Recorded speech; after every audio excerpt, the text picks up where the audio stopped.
name's David Baker. I'm a minister in the Uniting Church here in Australia, but here in Queensland. So I'm a person of Christian faith, and I was born in Longreach. My father was a Methodist minister, and so we were raised all around the state. We didn't really have a hometown, except my father's came from a dairy farm at Gayndah, and so I've always thought of Gayndah as my hometown, and yet I never lived there. I'm Joan Elizabeth Baker, nee Whitney, married to Dave Baker, and we have 3 sons, stretching in age from 30, 28 and 21. I've been a doctor for 37 years. I was born in the Royal Brisbane Women's Hospital in 1962. My mother was 45 and my father was 53, and I was the youngest of 6 children. On my father's side, my family came here in the late 1800s from around Manchester, around the middle part of England. My grandfather's father was a postman, a letter deliverer. So they were very much on, the working class, but strongly influenced by Methodist faith, and so came here out of a sense of opportunity, a better life for their children and descendants. So they had farms around Gatton in the Tent Hill area, not in the high quality country that had already been taken. But my grandfather met his wife there, and they moved to Gayndah. He took up a failed prickly pear lease around 1910, 1911, and to keep the lease he had to clear the land of prickly pear. So that was what he did. My father remembers living in the slab hut before they built the house. He says he can remember the Cactoblastus moth flying through the window, and the Cactoblastus moth, of course, killed all the prickly pear. So that was a great relief to Grandad, and so they set up a dairy farm there, and that was where my father was brought up. On my mother's side, there was some Scottish heritage there, and also Middle England. They came around the same time, I think, settled here in Brisbane, and my mother's father was a produce merchant at the old Roma Street produce markets. Both sides of my family had a small business, entrepreneurial kind of streak to them, but they were also heavily invested in on my mother's side, I think it was more the Congregational Church, but my father's side it was the Methodist Church. And but they were both sides heavily invested in investing in their local community. The Methodist Church in Queensland was quite strong, particularly at a local level, and so the Methodist Church was really, particularly for my father's family, the centre of their life. So my grandfather was a lay preacher, backbone of the church, and it seemed that life revolved around the farm and the church, the community of the church. A typical week in the Methodist Church in those days would look like maybe a gathering in a midweek night for a Bible study and a time of encouragement in the faith, a small group, maybe 8 or 10 people. Sunday was the big day, and Sunday would be Sunday worship in the morning, and then usually activities for youth and children in the afternoon, and then another worship service in the evening. For the church in Australia, it was quite a intense community of connectedness. Yeah, so it was social life definitely revolved around church, and out of those religious activities, there were also strong social activities. I'd say in Queensland, the Methodist Church was pretty homogeneous, and it certainly, even in terms of the class structure, it was mainly people of working class who are aspirational. One of the things about the about the Methodist Church. It started off working class, ended up middle class because of that Protestant work ethic that was core to its belief structure. My father's journey of faith was deeply embedded in this communal experience of Methodism. So around 20, he had a sense of renewed faith. I guess you could say now, owning his family's and community's faith for himself. And that was a kind of conversion experience at one of these youth rallies. And interestingly, he had a sense of a call to ministry, Methodist ministry at that stage. So he was trained to be a lay preacher, and then he candidated and he trained to be a Methodist minister here in Brisbane. They met when he was a trainee minister at Camp Hill, and my mother was the organist at the Camp Hill Methodist Church, and they married early 1954. And then my father had already had a year as ministry up in Nanango, so he took his bride up to where he was placed as a minister in Nanango. She'd been a city girl all her life, and so she was learning the ropes of minister's wife and rural Queensland. It was both rewarding and challenging. She was diagnosed while we were living in Barcaldine, which I was about 6 months old. She was diagnosed with some fairly significant mental health issues. Part of a factor would have been the weight of expectation on what a minister's wife is supposed to do and live up to. And she had mental health issues right through her life. But she lived a very fruitful life, supportive of Dad, but also at one stage she told Dad she was sick of being a minister's wife and things needed to change. So he took up a job as a minister, but not in a congregational context, to give her some time and space to be herself. But she exercised a ministry herself through music, both in the church and in the broader community. My mum and dad lived in Hawke and Drive from 1946, straight after the war. Dad and his brother, Doug Whitney, built the house in the daytime, and Dad went to work for the PMG at night time. This was after being in the army for 4 years, straight after they got married. My mum and dad were married in 1941 in Maryborough, and not long after Dad joined the army.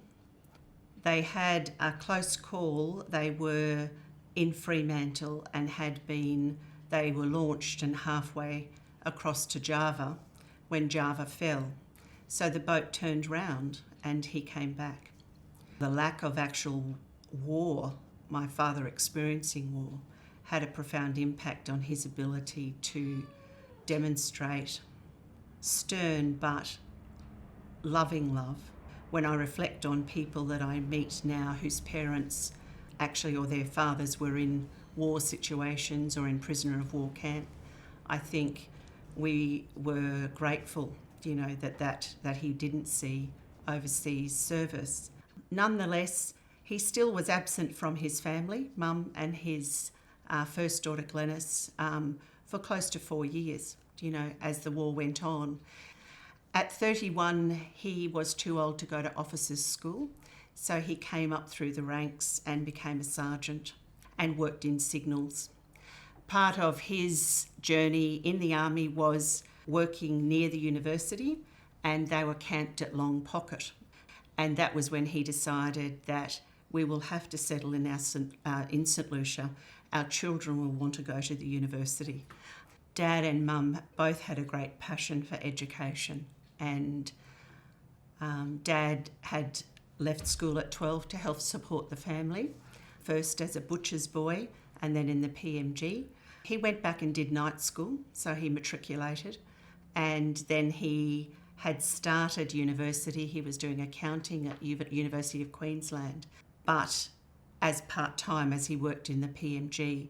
But once he'd been away for 4 years, he came back, they had a house to build, and then he didn't finish that degree at that stage. It became preeminent in his mind that his children would appreciate the education they had. Mum was more privileged than most. She was the daughter of a bank manager and so they were able to afford to send her to boarding school. So they moved around Western Queensland, and they were in Killarney. She went to primary school in Killarney, and then she went to Presbyterian Girls' School in Warwick and boarded there for several years. She said the first year she was there, she read all the books she had because she wasn't used to having friends, because when you're the bank manager's daughter, you don't always get friends in a country town. But after that, she made firm friendships. She did up to sub-senior, which is we now know as year 11. She had to leave in year 11 because the next son, or the only son of the family, Cyril, was then going to Brisbane Boys Grammar. And while they could sustain some, they couldn't sustain two children away. The first couple to come to Australia came from Wexford in Ireland. Tom Shannon and his wife, Mary. Now they came, Mary was Catholic, Thomas was Protestant, or so the ship's embarkation information says.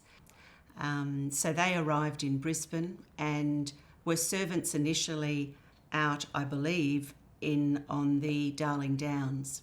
Their eldest daughter, Mary Jane, was actually born on the Darling Downs and could have been one of the first white children born on the Darling Downs.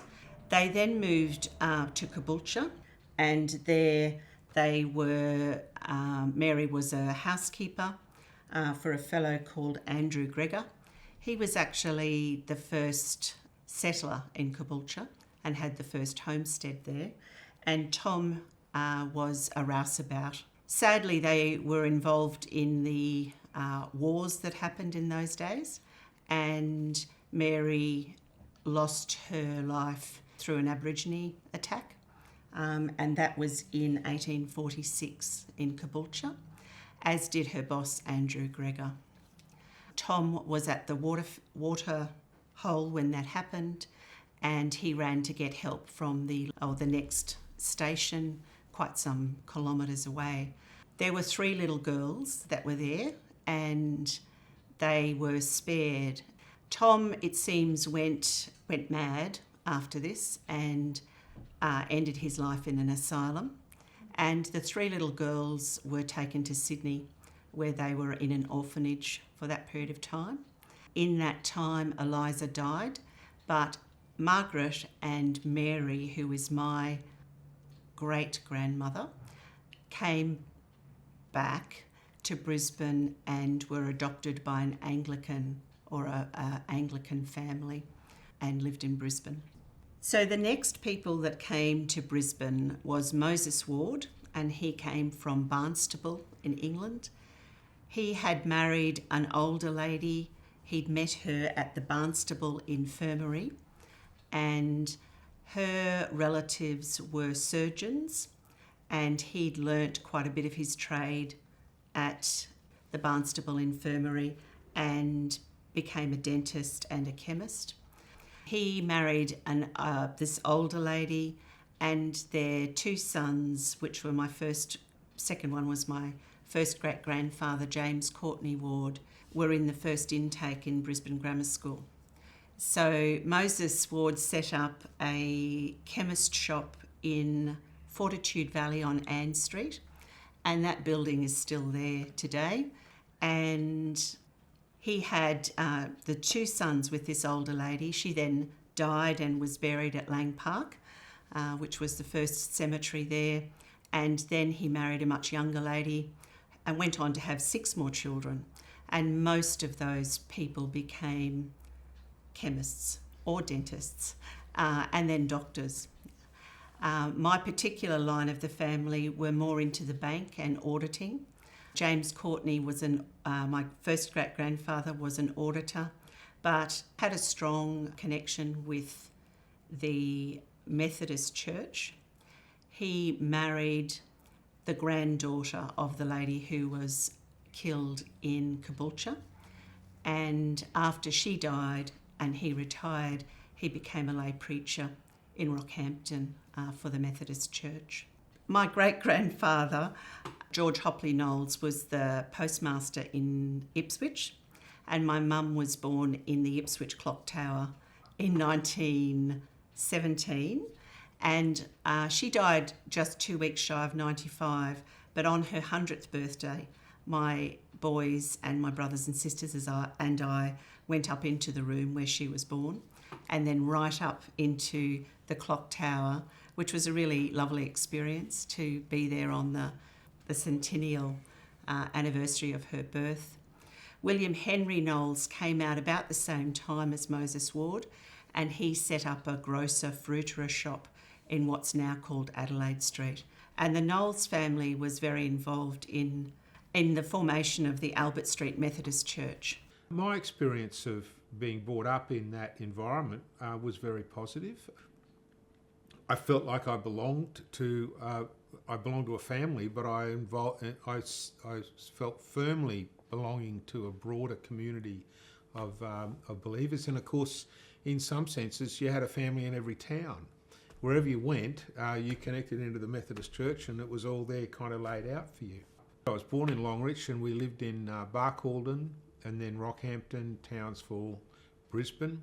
I went to agricultural college after high school, and then lived in Brisbane, Rockhampton and Mackay, and then back in Brisbane, and then trained for ministry, lived up in the Brisbane Valley, and then moved back here to Brisbane for... It's kind of... I remember Bible stories, and I remember every now and then, like, bedtime and stuff like that, and I remember every now and then, there'd be prayers at meals and things like that. But I have to say, I don't remember it all that overtly in the home. Certainly, Dad and Mum were modelling a Christian life, and the community which I was living in was, bringing me up in that way.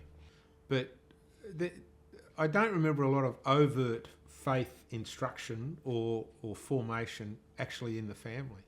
It was kind of like court. And because the communal life was quite, like, there was boys' clubs and teenage things, and there was a whole heap of stuff that you were kind of shaped in that communal experience. Certainly Mum and Dad modelled a Christian life in terms of service to others and faith. I remember this as I grew into like late teens. Sunday lunch was when I have two brothers, and we kind of gather around the table, and there was always kind of a lot of political discussion, and so it was quite stimulating that the environment was influenced by what's happening in the social issue of social and politics. It was wonderful being the youngest of 6 children, and with the next one up being 7 years older than me, and the eldest one being 19 years older than me. I was the classic spoilt child. My eldest sister Glenys was like a fun young mother. She was 19, so she used to call me Pussycat. I grew up with a great deal of love and adoration, and convinced that God loved me and that everything was right with the world. One of the things that happened as a child was we had a boarder staying with us. So living near the university, Mum and Dad would take Christian girl boarders from the country to make a bit more money after they retired. And this particular boarder, Valma, when I was about 5, told me about hell. And that was a great shock to me. That hadn't been brought up in my family at all. And I can remember sitting there thinking, this just can't be right. God loves us. It just can't be right. But it was quite a scary concept for a young child to hear. Our family went to West End Methodist Church, and West End Methodist Church is where we went because my father was keen on Reverend Arthur Preston, who was over there in the 1960s. We used to say grace before we ate our meal, as I guess many families would have done in the 60s, 70s and 80s. In addition to that, though, we'd have a little Bible study after dinner each night. It would be a devotion more than anything else. I think we probably started with the upper room, by Gloucester Udi, or he was involved in those, production of that, and moved on to Daily Bread. So one of us would read the Bible and then we'd pray together, and then we would all sing together, "For all thy gifts we bless thee, Lord, but chiefly for our heavenly food, thy pardoning grace, thy quickening word, these prompt our songs, that God is good." I did feel immersed in God's love and didn't feel the need of redemption or a conversion at stuff and so forth until I reached the grand old age of 12. Looking back now, I recognise some of the traits of someone with undiagnosed ADHD, and at that point in time, for a while there, I thought such things as smoking and stealing were a good idea. This is grade 7, and not telling the truth. So I got myself into quite a few scrapes, in fact, at that point, and I realised within myself that I didn't have it within me to be good, I suppose, for want of a better word. In those days, people either wanted to be good or wanted to be seen as being good. I find it amusing or ironic now that people don't even bother to pretend that they want to be good. You know, it is just what it is. So after I had been stealing for a while, I had a great sense of guilt, and my mum came to me and I spoke to her about my situation, and she said, "Well, Joan, the verse I have for you is Jesus saying, 'Come unto me, all you who labour and are heavy laden, and I will give you rest. Take my yoke upon you and learn of me, for I'm meek and lowly in heart. You will find rest to your souls. For my yoke is easy and my burden is light.'" Now, looking back, I don't think a 12-year-old really had much burden in comparison with the world. But that was a great freeing time for me to really be born into my belief, my own belief in Jesus as a saviour. And that was a wonderful thing for me to have as a teenager and as a young adult. Yeah, so I went to Ag College around 17 at Gatton. I think I did. I enjoyed not being in a Methodist parsonage and enjoyed the broad fellowship. I mean, there was, were 17, 18, 19-year-olds, and there didn't seem to be a parent figure in sight. So I very much enjoyed going into the fellowship of that space and learning how to drink, learning how to smoke, those kind of things. But near the end of that time, that sense of what now formed in my mind. I remember having a conversation with a friend who was a practicing Christian, and in a sense really saying, look, my sense was, if I'm going to head out now into the adventure of life, I'd rather have God with me than go by myself. And so, it was it's probably like the prodigal son, the story of the prodigal son, rather than any great religious awakening. It was more a sense of returning to a journey that was a rich journey. It made sense to be a part of that.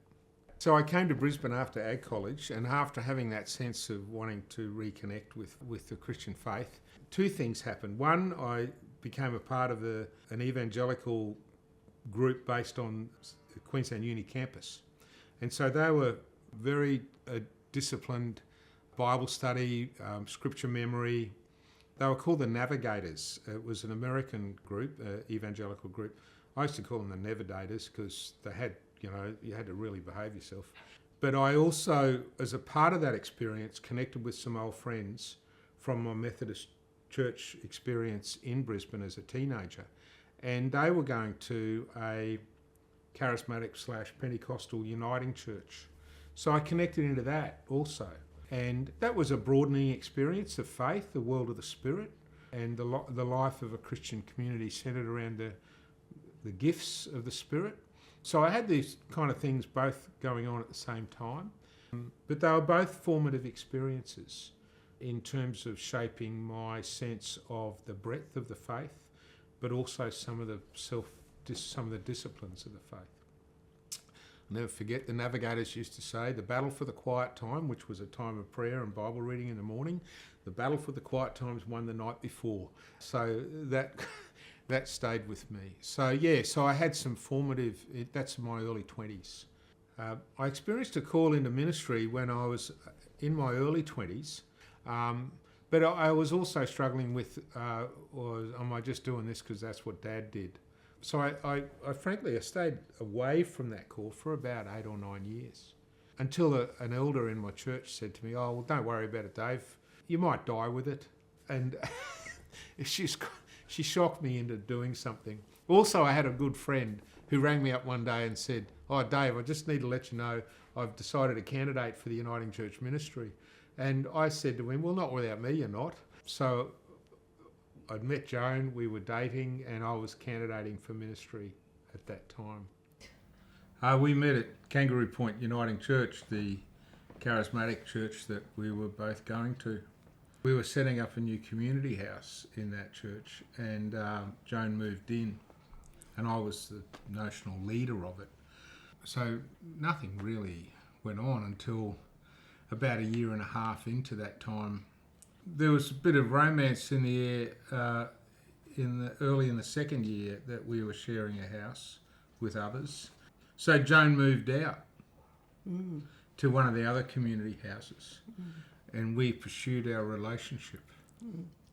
And then we were married in the January of 1988 at that church. And it was only, I went to New Zealand for 1.5 weeks or 2 weeks or something, and I suddenly started to miss him terribly. And you did as well, didn't you? I did. Yeah, and that was a very slow dawning to think that this was actually something more.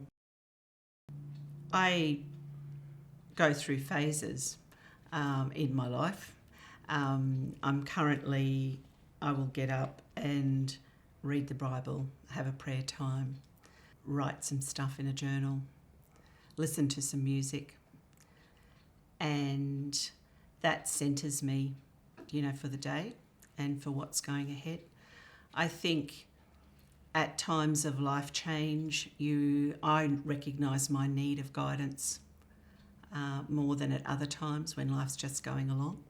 Yeah, I think my journey's gone, in some senses, in a more kind of cerebral space. And if, I think I look now more to things like the Eucharist and more cognitive reflection than the feelings space. I think it gave us more than shared values. It gave us a shared story, into which we both strongly identified, and we both were living in together. And the boys, for me, they were brought into that story.